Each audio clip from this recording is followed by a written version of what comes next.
Castle Leslie, County Monaghan, the haunted legacy of Ireland's Whispering Castle. On the gentle hills of County Monaghan, surrounded by ancient forests, silent lakes, and endless Irish mist, stands Castle Leslie. To most visitors, it is one of Ireland's finest luxury castle hotels, famous for its magnificent architecture and centuries of aristocratic history. But when darkness settles over the estate, the castle reveals another identity, one whispered about by staff, guests, and paranormal investigators alike. For more than 3 centuries, Castle Leslie has belonged to the Leslie family, whose roots in Ireland stretch back to the 17th century. The current castle, built during the 19th century in the Scottish baronial style, replaced an earlier manor on the estate. Throughout its long history, the castle welcomed poets, politicians, generals, and even world-famous musicians. Yet beneath its elegance lies a collection of ghost stories so persistent that Castle Leslie has earned a reputation as one of Ireland's genuinely haunted castles. The most famous spirit associated with Castle Leslie is that of Norman Leslie, a young officer of the Rifle Brigade who left the estate to fight during the First World War. Like countless young men of his generation, Norman believed he would return home after serving his country. Instead, he was killed in France in 1914, only weeks after arriving at the front. According to family accounts, something extraordinary happened before the official telegram announcing his death reached Ireland.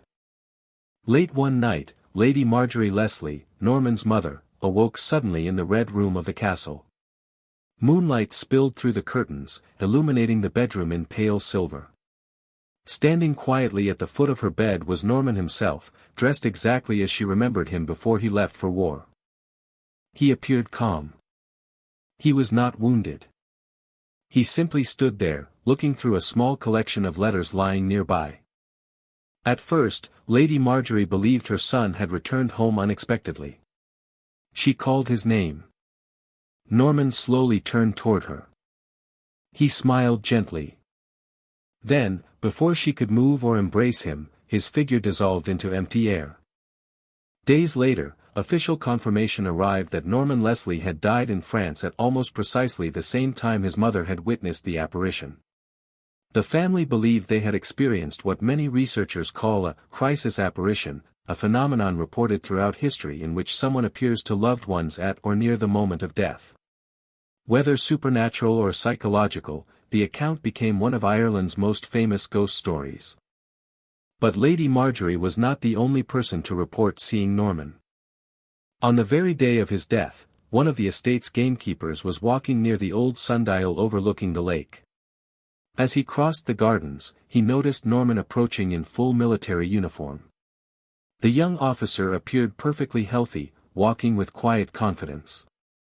The gamekeeper greeted him, wondering why he had returned so suddenly. Before any conversation could begin, Norman simply disappeared. There was no mist. No sound. No footsteps retreating into the trees.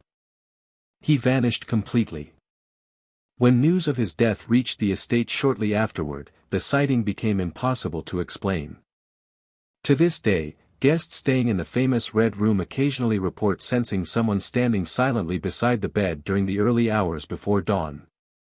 Others have described seeing the outline of a young soldier reflected in mirrors before turning around to find the room empty. Staff members have also spoken of unexplained footsteps echoing along corridors connected to Norman's former bedroom, even when no guests are present. Yet Norman is not the castle's only restless resident. Another frequently reported spirit is that of Lady Constance Leslie. Unlike Norman's peaceful appearances, Lady Constance seems determined to remind everyone that Castle Leslie remains her home. Guests have reported doors opening and closing without anyone nearby. Furniture has reportedly shifted overnight. Lights occasionally switch on by themselves, while personal belongings are mysteriously moved from one place to another. Several witnesses described the strange feeling of being watched while walking alone through the mauve room and nearby hallways. One story tells of Lady Leonie Leslie during the final days of her life. As she lay in bed surrounded by family and nurses, an elderly woman quietly entered the room. The visitor spoke calmly with Lady Leonie before leaving without attracting much attention. Only later, after seeing an old family portrait, did those present realize the mysterious visitor closely resembled Lady Constance Leslie, a woman who had died years before. Whether this was a dying vision or something beyond explanation remains unknown, but the account has become one of Castle Leslie's enduring legends. The castle's hauntings extend beyond members of the Leslie family. Employees have occasionally reported seeing a silent monk wandering through the banqueting hall. Unlike dramatic ghost stories filled with violence, this figure simply walks with head lowered before fading into stone walls that once stood on the site of much older religious buildings.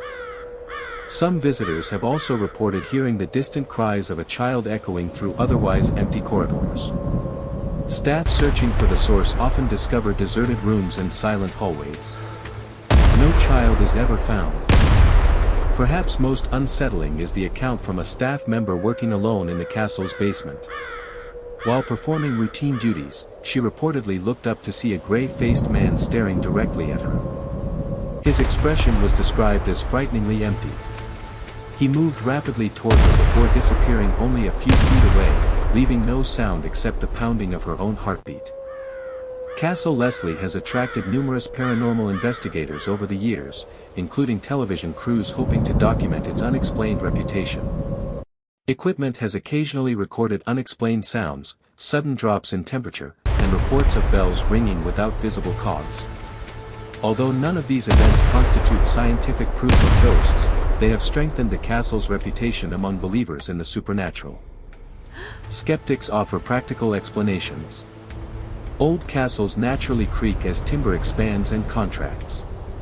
Thick stone walls can distort sound, while low lighting encourages the imagination to fill empty spaces with familiar shapes. Psychologists also point to expectation. Visitors who know a place is reputedly haunted may become more aware of ordinary events. Yet Castle Leslie continues to generate new reports from people with no connection to one another. Different guests. Different decades. Remarkably similar experiences. Many describe hearing footsteps when no one is present. Others awaken feeling someone has entered their room. Some report seeing fleeting figures dressed in old-fashioned clothing disappearing around corners before vanishing completely. Whether these experiences represent psychological suggestion, environmental effects, or genuine paranormal activity remains impossible to prove. As dawn breaks over the lakes of Monaghan, sunlight transforms Castle Leslie back into the magnificent country estate admired by visitors from around the world. The corridors fill with conversation, fireplaces crackle with warmth, and history once again seems comfortably distant. But when evening returns and the Irish mist begins to creep across the gardens, the castle grows strangely quiet.